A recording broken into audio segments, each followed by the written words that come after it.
The Story of the Inexperienced Ghost.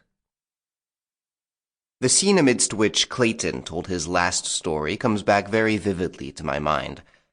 There he sat, for the greater part of the time, in the corner of the authentic settle by the spacious open fire, and Sanderson sat behind him, smoking the Broseley clay that bore his name. There was Evans, and that marvel among actors, Wish, who was also a modest man.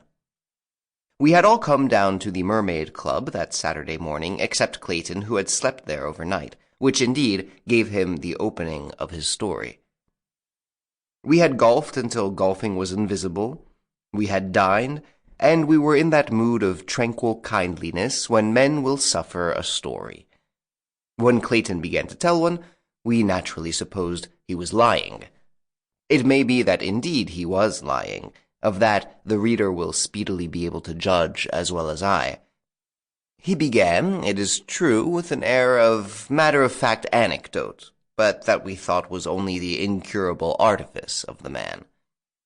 "I say," he remarked, after a long consideration of the upward rain of sparks from the log that Sanderson had thumped, "you know I was alone here last night."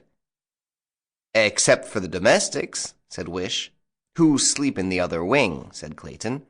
"Yes, well—" He pulled at his cigar for some little time, as though he still hesitated about his confidence.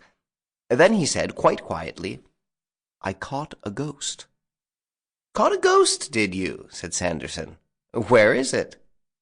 And Evans, who admires Clayton immensely and has been 4 weeks in America, shouted, "Caught a ghost, did you, Clayton? I'm glad of it. Tell us all about it right now."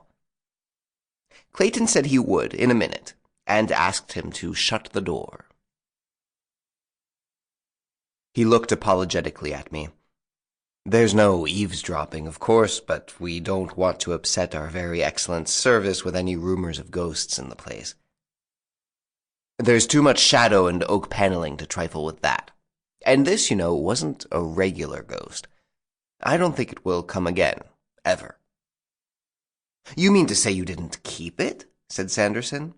"I hadn't the heart to," said Clayton. And Sanderson said he was surprised. We laughed, and Clayton looked aggrieved. "I know," he said with the flicker of a smile, "but the fact is it really was a ghost, and I'm as sure of it as I am that I'm talking to you now.